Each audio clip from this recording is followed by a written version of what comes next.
Welcome to Yajna Investment Academy. Welcome to a new series that we are starting, Simplifying Saturdays. यहाँ पर हम बात करेंगे कुछ quirky concepts की, कुछ quirky terms की, and we'll try to simplify them or simplify a very interesting concept. So इस वक्त आप आपकी स्क्रीन पर देख सकते हो share holding pattern of two companies and you will see a very important trend here कि यहाँ पे जो पब्लिक शेयर होल्डिंग है वो कॉन्स्टेंटली बढ़ते ही जा रही है. सो ये दो कंपनीज कौन से है? ये दो कंपनीज है future retail and future consumer. अगर आपने हमारी लास्ट वीक की वीडियो चेकआउट नहीं की है तो please check those videos out. You will see the link here. आपको वहां पर पता चलेगा background of the case of Amazon future retail and Reliance. So इस वीडियो में हम बात करेंगे कि रिटेल इन्वेस्टर्स बैंकरप्ट कंपनीज में क्यों इन्वेस्ट करते हैं. जैसे कि आप शेयर होल्डिंग पैटर्न में देख सकते हो कि यहाँ पर पब्लिक शेयर होल्डिंग जो है वो बढ़ते ही जा रहा है. So will try to decode कि ऐसा क्या रिटेल इन्वेस्टर्स देखते हैं इन कंपनीज में जो इनका इंटरेस्ट बढ़ते ही जाता है जब ये कंपनी बैंकरप्सी की तरफ जा रही होती है. तो सो बैंकरप्सी क्या होता है? बैंकरप्सी बेसिकली एक लीगल प्रोसीडिंग होता है जहां पर कोई कंपनी जब अपनी डेट्स रीपे नहीं कर पाती है then they go into bankruptcy. So bankruptcy होने के लिए सबसे इंपॉर्टेंट ये चीज होती है कि ये सारी कंपनीज जो होती है इनके पास बैलेंस शीट में डेट बहुत ज्यादा होता है. सो ऑब्वियसली जो डेट रीपे नहीं कर पा रही है companies, those are the ones that go into bankruptcy. So there is an act called insolvency and bankruptcy code जिसके अंडर एक ट्रेड क्रेडिटर या फिर एक फाइनेंशियल क्रेडिटर कंपनी को बैंकरप्सी पे ड्रैग कर सकता है. सो ये क्रेडिटर बेसिकली कौन होता है? These are basically the lenders of the company. ये वो पार्टीज होते हैं जिनको पैसा लेना है ऐसी कंपनी से जो शायद आगे चलते हुए बैंकरप्ट हो जाए. So according to this code the lenders can take the company to bankruptcy code and so the recent companies जो इस कोड के अंडर लिक्विडेशन में गई है those include DHFL, Bhushan Power, SR Steel, Reliance Communication, Lanco Infratech, Alok Industries, Jet Airways, Syntex Industries. So these are all the companies that have been dragged to the court by their lenders. So यहाँ पर आपने समझ लिया कि bankrupt companies में retail investors बहुत invest कर रहे हैं.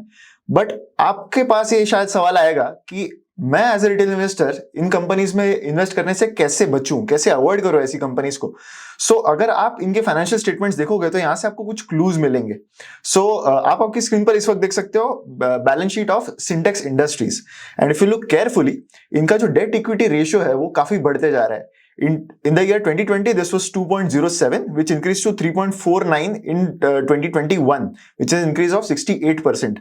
So यहाँ से आपको एक कंपनी की हेल्थ के बारे में पता चलने लगता है जब कोई कंपनी लिक्विडेशन में जाने वाली हो. सो ऑब्वियसली जो डेट है बैलेंस शीट पे वो बढ़ते जा रहा है. जो कैश फ्लोज कंपनी जनरेट कर रहा है they are not adequate to service that debt and ऐसे सिचुएशन में कंपनी को और डेट लेनी पड़ती है. So these are some of the conditions जो काफी अपेरेंट हो जाते हैं and any retail investors who has a bit of sound knowledge about the financials can easily identify such companies to try and stay away from them.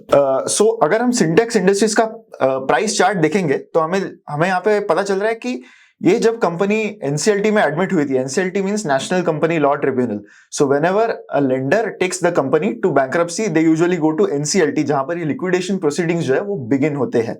सो यहां से लेके जो share price था सिंटेक्स का that increase from around 3 to 4 rupees to almost 20 rupees when there was news की रिलायंस इसके लिए bid करने वाला है.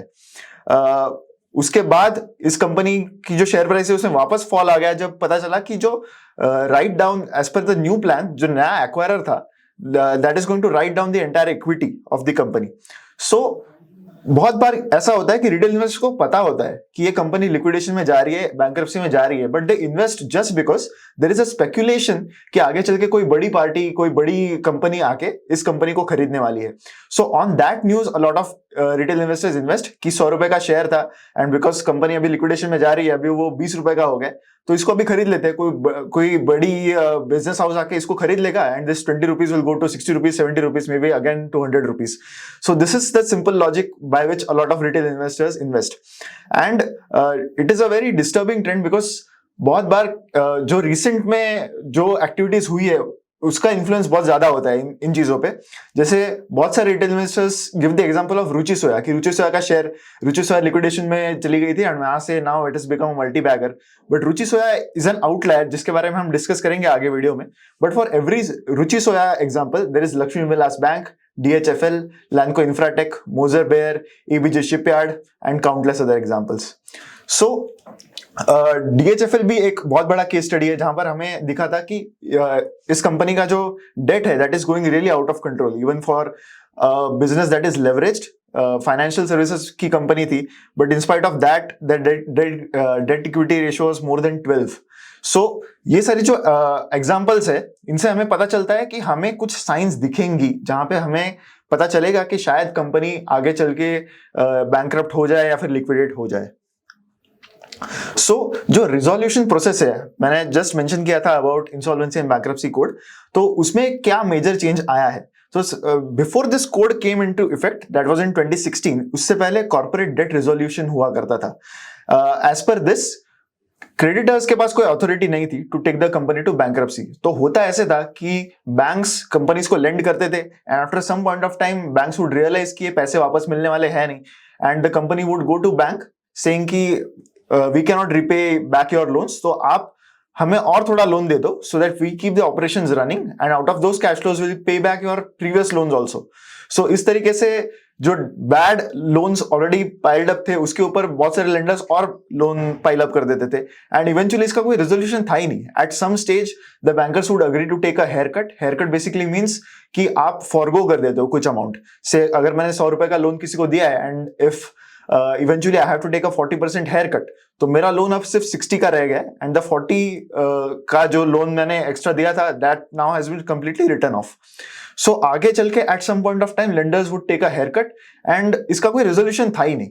सो now as per the insolvency bankruptcy code the lender can take you to insolvency court, and यहां पर जो एनसीएलटी के पास एक बार ये केस जाती है उसके बाद यहां पर क्रेडिटर्स आके एक रेजोल्यूशन प्लान बनाते हैं जहां पर इट इज डिसाइडेड कि कंपनी अगर एक्वायर होने वाली है तो जो एक्वायरर है वो जो पैसे देगा उससे सबको कितने कितने पैसे मिलने वाले, अगर कोई लेंडर है उनको हेयरकट लेना है तो वो सब कितना हेयरकट लेंगे, ये सब इस प्लान में डिसाइड होता है. So insolvency and bankruptcy code is aimed at making the liquidation very smooth and fast. इसके टाइमलाइंस काफी छोटे हैं to complete the liquidation process, but it's still a new law. अभी तक वो टाइमलाइंस उतने फॉलो नहीं हुए, but it is still a very good upgradation compared to corporate debt resolution plans. So यहां पर सारे क्लेम्स इवैल्यूएट होते हैं. द कमिटी ऑफ क्रेडिटर्स जो होती है they evaluate all the claims and after that it is decided कि किसको कितना पैसा मिलने वाला है इस कंपनी के लिक्विडेशन से. सो लिक्विडेशन का जो प्रोसेस है अंडर इंसॉल्वेंसी बैंक्रप्सी कोड, इसमें कुछ प्रायोरिटीज होती है कि किसको सबसे पहले पैसा मिलने वाला है. सो अभी एक कंपनी है जो लिक्विडेट हो गई either by selling their assets or by someone acquiring the company. So जो पैसा आने वाला है थ्रू दिस एक्विजिशन वो किसको पहले पेमेंट होगा. तो इसका एक वाटरफॉल स्ट्रक्चर जो है वो आईबीसी में इनकॉर्पोरेट किया गया है जहां पर लिक्विडेशन कॉस्ट सबसे पहले पे करनी होती है. एनी वर्कमैन ड्यूज, अगर कंपनी के किसी एम्प्लॉय के वर्कमैन ड्यूज है तो वो पे करने होते हैं. Dues to any other employees, financial debt owed to secured creditors जिनका कोई चार्ज है कंपनी के किसी एसेट पे, उनको उसके बाद पे करना होता है. Statutory dues, government dues, any remaining debt, and the last who come in this waterfall structure are equity shareholders. So basically यहां तक अगर कुछ बचा तो वो ही equity shareholders को मिलेगा. So आप इससे रियलाइज कर रहे हो कि कोई भी कंपनी जो बैंक्रप्सी या फिर लिक्विडेशन में जाती है उनके लिए सबसे low priority that needs to be paid are equity share holders. ये एक ऐसी चीज है जो बहुत लोगों को पता नहीं होती. Retail investors don't have an idea about this. So this is the structure that has been prescribed under the IBC.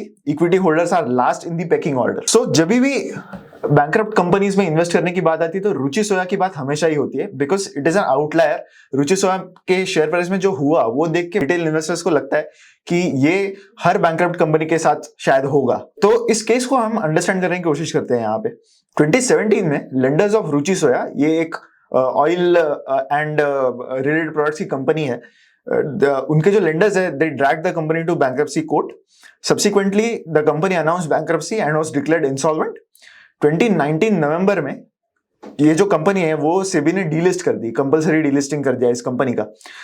फिर इस कंपनी का जो बिड था to take over this company was won by Patanjali in April and May 2019. उसके बाद 99% of the company's equity was written off and Patanjali acquired 99% of the restated equity. So आप समझिए इस कंसेप्ट को कि जो इक्विटी थी पूरे कंपनी की रुचि सोया की, उसमें से 99% वाज कंप्लीटली रिटन ऑफ, मतलब वो जीरो हो गई।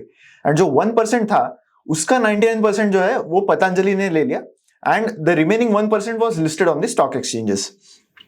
Patanjali pledged their entire shareholding to fund their purchase and it was agreed that the company will remain listed. So basically जो 99% shareholding पतंजलि ने acquire की थी वही उन्होंने pledge कर दी और उसके अगेंस्ट जो पैसे मिले उससे उन्होंने ये acquisition fund किया। ऑलरेडी रुचि सोया के पास अराउंड 12,000 करोड़ का डेट था, वो अभी हेयर कट ले गए सारे लेंडर्स ने जो सेटल किया था at ₹4,000. So only 4,000 crore rupees were paid by Patanjali to acquire Ruchi Soya, and that too by pledging the shares of Ruchi Soya themselves.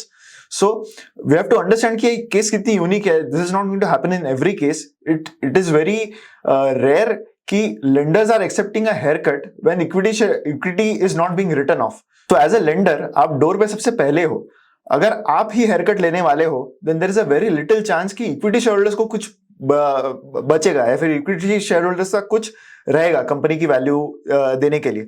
सो ये रेयर इसलिए था कि 99% शेयर होल्डिंग पतंजलि के पास थी, only 1% was trading in the market. Demand supply की वजह से हुआ ऐसे कि शेयर का जो प्राइस है वो बढ़ते ही गया and that is how because of low free float ये शेयर का प्राइस हमेशा बढ़ते गया and people who are watching this from outside felt कि रुचि सोया का प्राइस जो है वो बढ़ते ही जा रहा है। तो सबसे पहले उसमें एक मिसकंसेप्शन था कि 99% इक्विटी जो थी वो रिटर्न ऑफ थी। सो कंपनी डीलिस्ट होने से पहले अगर आपके पास 100 शेयर थे तो आपके पास ये रीलिस्टिंग के बाद सिर्फ एक ही शेयर बचा था और वो एक शेयर जो था वो ट्रेड हो रहा था स्टॉक मार्केट्स पे। सो ऑब्वियसली ये एक बहुत इंपॉर्टेंट चीज है रिटेल इन्वेस्टर्स को समझनी है कि जो रुचि सोया के केस में हुई थी, अभी 99% शेयर होल्डिंग रुचि सोया की पतंजलि के पास थी। Obviously to remain a public company they had to bring it back to 75%, जिसकी वजह से उन्होंने रिसेंटली एफपीओ किया है।